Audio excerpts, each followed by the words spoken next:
Robynne. I'm so nervous to share today, but I also feel, at the same time, I feel a sense of ease because it's like I know at least I'm talking to my people. Do you know what I mean? Like I'm talking to people that get it. And that's not necessarily something that I have felt before coming to this program. I was born in South Africa. I remember just always being a very weird kid and not understanding why. Like I have 3 siblings, 2 brothers and a sister, and 2 parents. And my upbringing, like if I look at it on paper, it looks good. Do you know what I mean? Like I had a happy life. I had everything that I needed. Never had too much. Never had too little. I had a life structure that should have grown me into like a responsible, productive member of society, just like my 3 siblings are to this day. And yet I just couldn't. I couldn't do life the way that other people could. I remember being very fearful of what people thought of me from a very young age. Like my very first memory is me shoveling sand in the garden, and my dad coming up to me and being like, "What are you doing, Robynne? What are you making?" And I remember thinking, I don't know. I don't know what I'm doing, and I don't know what I'm making, and I can't tell him that because what is he going to think of me if I tell him I don't know what I'm doing? So I just completely ignored him and didn't say anything. And that's my first memory of being alive, and it's already full of self-centered fear. Already, what are people going to think of me? Already, a maladaptive, non-constructive way to respond to any situation, which I guess is the story of my life. I continued on through primary school, and looking back now with clearer eyes than I had in active, I can see like I struggled to make friends. I was an outsider, and again didn't know why, but just accepted the fact that I was different and I had to hide that. And so I started lying from a very young age. I started manipulating from a very young age. I remember kind of sitting back and watching other people and seeing what made that person likable. And then I would try to mimic those behaviors to kind of form some kind of personality that people would accept, that looked normal and good. And that kind of worked for a while. It worked, but I think it wasn't a happy way to live in that dishonesty. At the very root of who I am as a person, in my disease, I am dishonest. And I think subconsciously, like that dishonesty accumulated and made me feel awful because even before I picked up a substance, like I wasn't living a life aligned with my values. I wasn't living a life that was true to who I really was. I had to hide. And so when I finally did pick up a substance, I was 15. I moved to Canada, and I remember just turning to the person next to me and saying, "Oh my God, I found the cure." I didn't even know what that meant at the time. But now I look back and I can see like that was the cure to me. Do you know what I mean? It was the cure to my self-centered fear. It was the cure to feeling like I had to be dishonest with people to fit in. It was the cure to feeling like an alien on this planet. Like I felt like I'd found the solution, and that was my solution. And from that day forward, my life became this obsessive cycle of just finding the next thing outside of myself that's going to change the way that I feel. I was raised very religious, so I kind of knew, it's bad that I'm drinking so young. I should not do that. It's against the rules. I need to put that down for a bit. So I managed to stay away from alcohol for a little bit.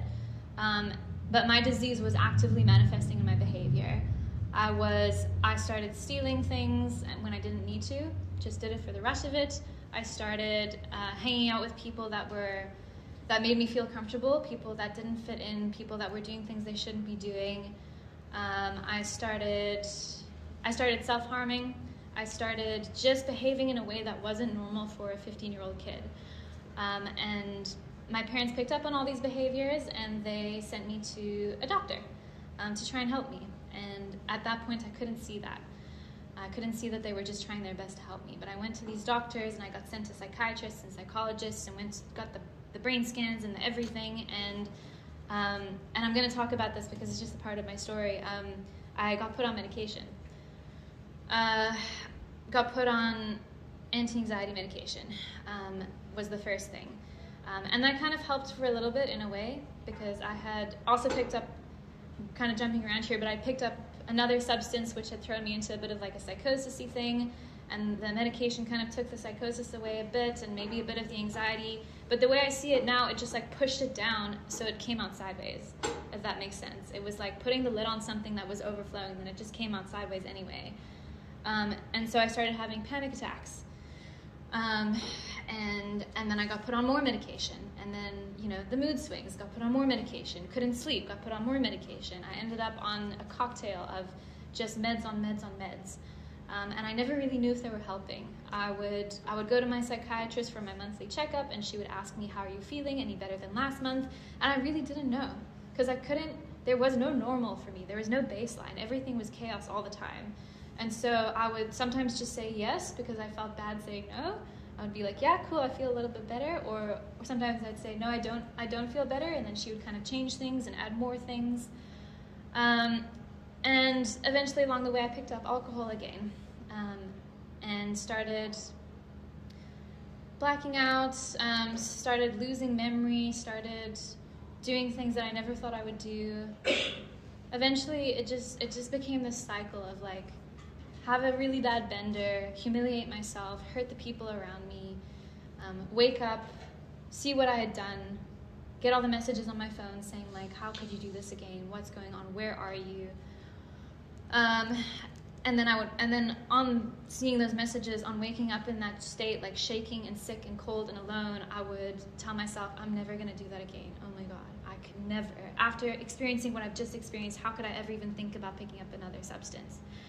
And then I would wait for a few days, and I would physically start to feel a bit better, and I'd be like, yeah, okay, I'm doing good.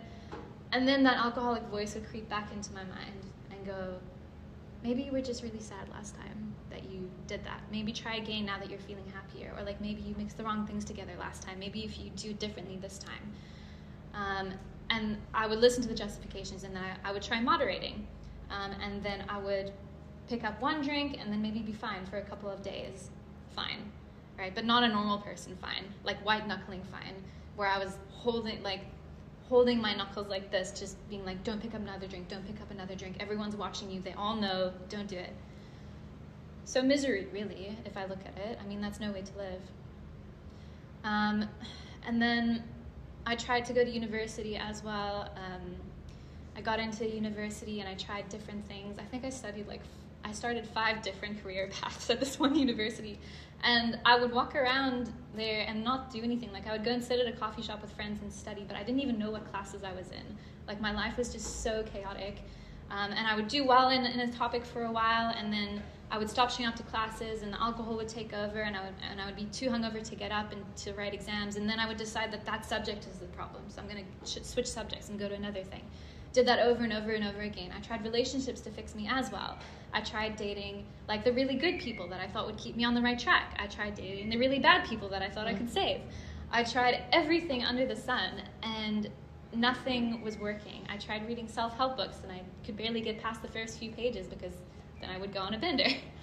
I took the medication as prescribed. I did therapy and medication for 7 years in a row, weekly therapy with this person who I'm sure was a great counselor, but I wasn't able to deal with anything because I wasn't looking at my addiction. I wasn't looking at the problem. I wasn't honest with my psychiatrist or my psychologist about what I was taking on the side and what I was drinking on the side on top of the meds. When I was 23, I had this moment of clarity. And when I was in that moment, I thought it was the worst day of my life. And nothing unusual had happened. It was like I had just gone on a bender. As per usual, I had embarrassed myself. I had embarrassed my friends. I had made a mess of things. And I was in the car with my friend, and he was driving me home, and I think this is God. Like I look back and I'm like, this could have only have been God, because for years I lived in that denial and that cycle of like, no, I'll be fine. I can do it. I'll get it right next time. I will. And in this moment of clarity, it was like some veil was just lifted, and in a moment I looked over my life and I thought, oh my God, I have no control over this. There is something else at play here. Something has power over me, and I don't know what it is, but there's nothing I can do to stop it, because I have tried. I've tried over and over and over again, and nothing I've done has ever stopped this thing. And I said to my friend, I think I need help. And he said, yes, you definitely do. You absolutely do. And then I went home and I asked my parents if I could sit down with them, and I just told them I think I need rehab. I had tried AA before, but not sincerely. I had tried it to get people off my back. So I went to AA meetings just so I could leave and tell people, yeah, I already tried that, it doesn't work. But I looked at the 12 steps on the wall, and I looked at the things that people were kind of telling me to do, and I was like, how is that going to help? That makes absolutely no sense. So I didn't even try. And that obviously got me a lot of pain trying to do things my own way. Anyways, moment of clarity, spoke to my parents, asked them if I could go to rehab. My whole family was incredible. They all kind of like came together to help me. And within a week, I was on a plane to South Africa to come to treatment. I can't believe that was 4 years ago. I went into treatment and I was faulty as all hell.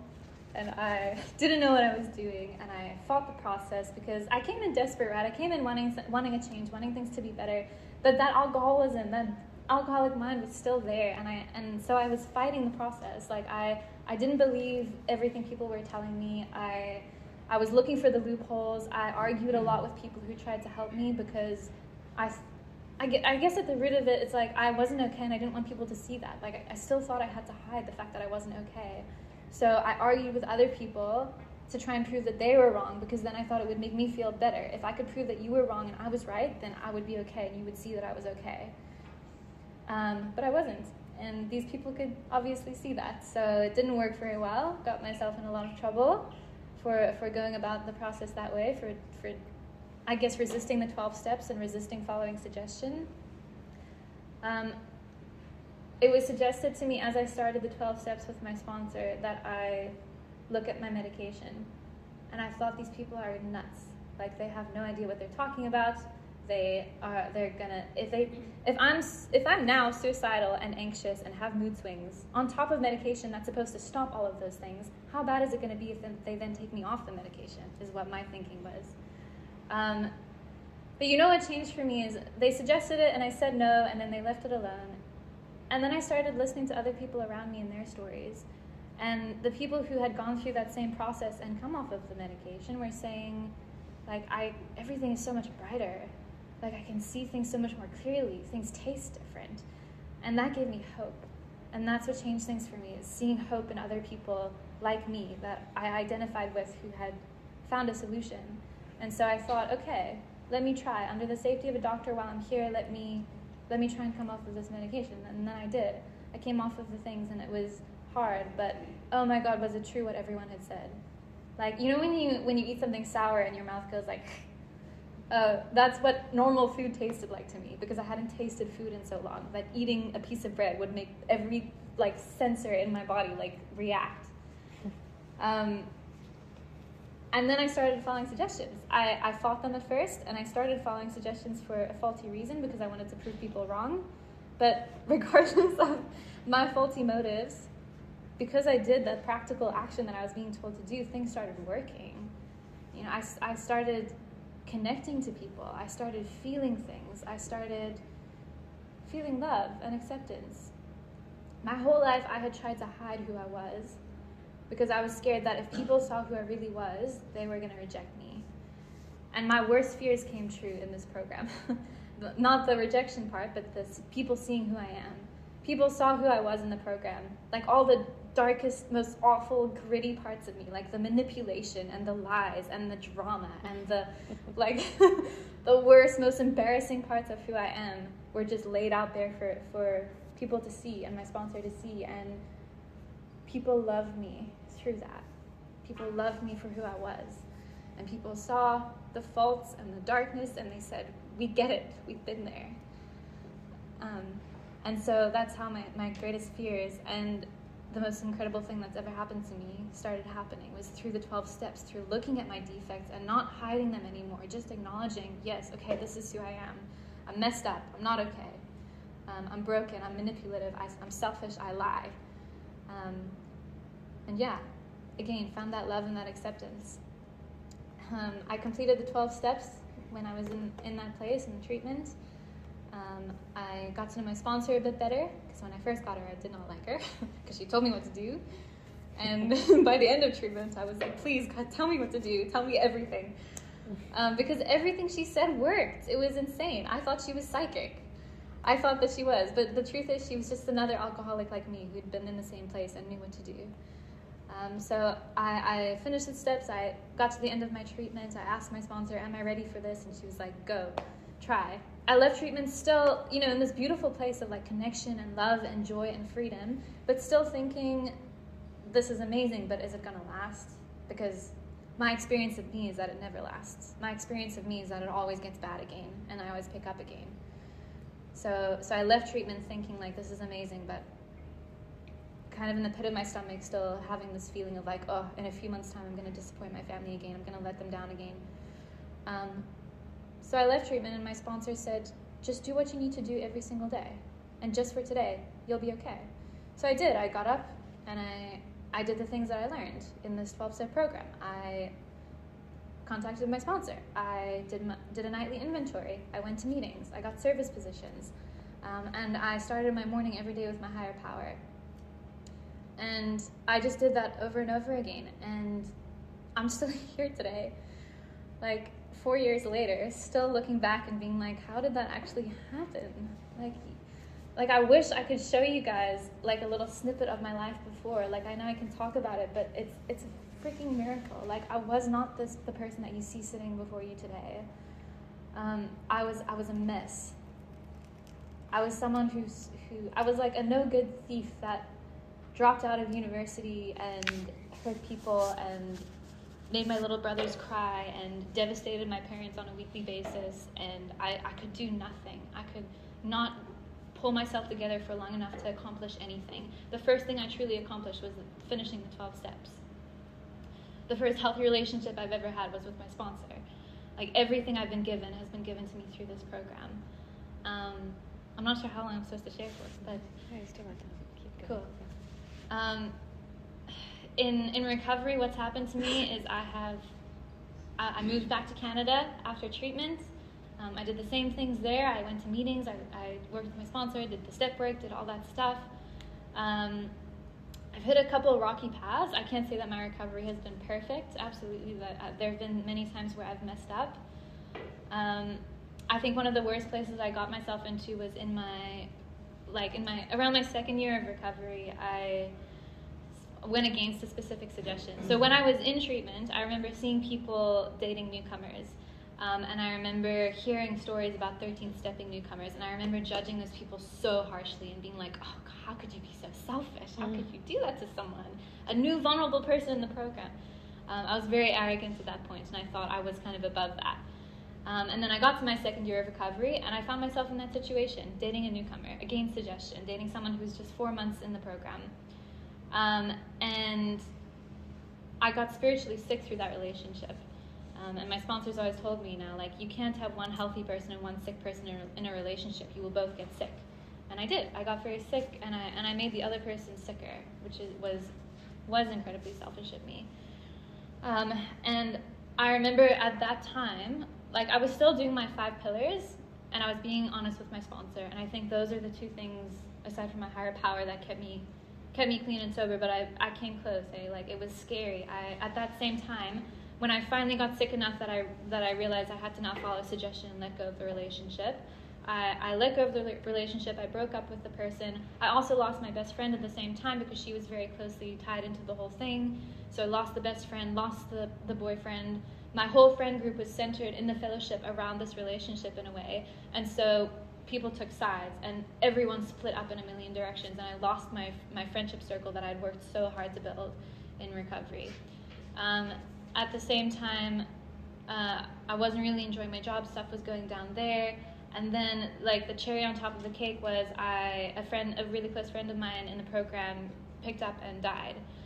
And I remember I got the call when I was sitting in a restaurant I'd just been to a meeting, so I was with another woman in the fellowship. We were sitting in a restaurant. There was a bar in the middle, and I got the call that he had passed away.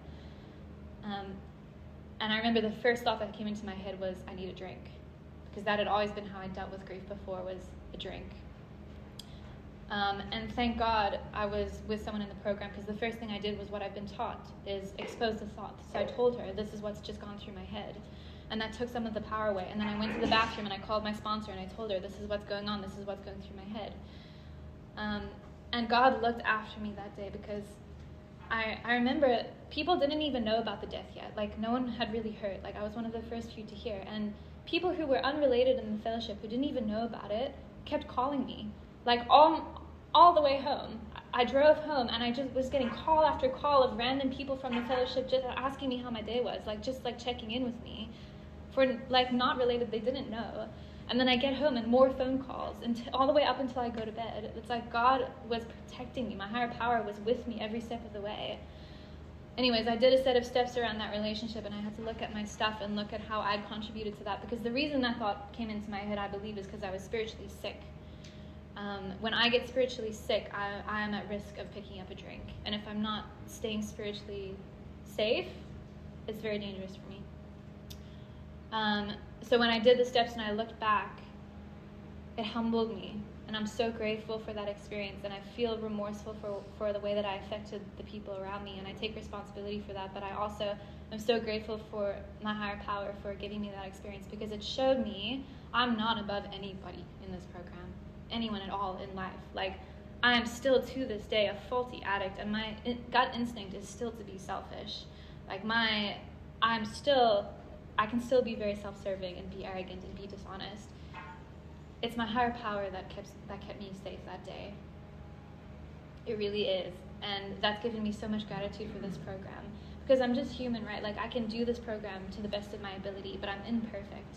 And I'm still an addict, and I'm going to make mistakes. But as long as I'm doing the work to the best of my ability, my higher power meets me halfway and gives me the grace to get me through experiences like that. And I've learned now, and I'm less judgmental now of people in those situations, because I know it's impossible for me to tell where my disease is going to take me. All I can do is the best that I can and stick close to my higher power and be honest with my sponsor. Again, I think that is one of the things that kept me safe, is my being honest with my sponsor. After that, life got better after I got spiritually safe again. When I was living in Scottsboro, when I was new in recovery, I really wanted to work in a certain field, and I didn't think I was good enough. And when I was in Canada, I kept this little dream a secret of mine, because I didn't think I was good enough. I was embarrassed to tell people. Keep going. And I tell this story because I think it is indicative for me of, like, how my higher power works in my life. I wanted this thing. I wanted to go in this path. My higher power was telling me to go this way. I wanted to stay in Scottsboro. My higher power was like, no, go back to Canada. I wanted to pursue this career. My higher power was like, no, go get a desk job. And I did. I followed each suggestion as it came. And when I was in Canada, I was working the desk job. I was busy studying something to, like, up me in my career there. And then one day I got an email from the college that I was with there saying that the school was shutting down because it couldn't survive after COVID. And so pretty much my whole career plan in Canada was thrown out the window in, like, a moment. And so I messaged my sponsor, and I'm like, what the hell am I supposed to do? I'm halfway through this program. Like, I have no future here. Like, what am I going to do? And she says, trust God. Thanks, but, like, what do I do? Anyways, I went for coffee with a friend that ended up being like a 12-step call type thing, but this friend said something to me that was really powerful. He said, what's your dream? Like, what is your wildest dream for your career? And I told him, and he said, cool, what are you doing to work towards that dream? And I said, oh, nothing. Nothing at all. So that night, I Googled courses for what I really wanted to do online. And it was just for fun. I was just looking around. I'm telling the story a bit backwards. The next day, I got the email that my school was closing down. The day after I'd started Googling courses I wanted to do, the next day, got the email, the school you're in now is shutting down. So as I'm talking to my sponsor, and she's like, trust God, surrender. I'm like, okay, well, it's funny. I did actually start looking at courses for something else last night. So she says, do it. Sign up. Go. So I did. I signed up, and then I realized I had to get some volunteer hours in this job. So I asked my sponsor what I should do. She was like, why don't you just ask to come back to Scottsboro and, like, get your hours here?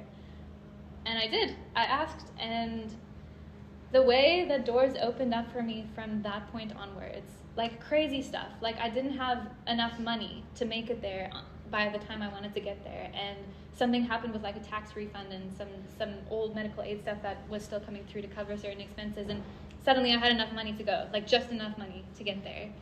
And then I got there, and then God would give me like just enough money for like the next step, and just enough for the next step. My family was coming down for a vacation at the same time, and they booked their flights at the same time as me, and like they had such trouble trying to move their flights around, and for me, my flights just like automatically went through. I'm explaining this poorly, but basically, like God opened one door after another to get me where I wanted to go.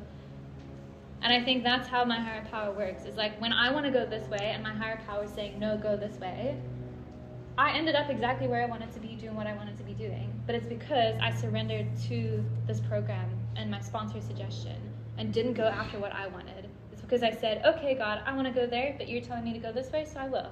I surrender. Show me what you want me to do. And now that's how I start my day, on my knees every morning. God, show me where you want me to go. Show me what you want me to do. And when I do that, incredible things happen. Incredible things. I live a life today where I get to be of service to other people, and that sounds, if you had told me that 5 years ago, I would have been like, boring. No, thank you. But it's not. It's like I get so much out of it. When I'm being of service to a still suffering alcoholic, it feels like my life is full of puzzle pieces that just suddenly all click into place. Like everything makes sense. I feel excited. I feel ignited. I feel like I have a fire in me for life and for this program. And that's only because of following simple suggestions. It's such a simple program, and it's not easy. But every time I've struggled, I've brought it back to the basics of the 12 steps and working with my sponsor. And the results that come when I do that have always just been beyond my wildest dreams. And I know what people mean now when they say that. Beyond my wildest dreams. I am living a life like that, and it's because of this program. It's because of my sponsor. It's because of Friends in Recovery. Cannot believe it's been 4 years since I was here with people that are in this room. But I wouldn't have made it here by myself. I wouldn't have made it here without friends helping me along the way, and my sponsor, and meetings like this. So I don't have much more to say. But yeah, thank you so much for letting me share. Thanks, Robynne.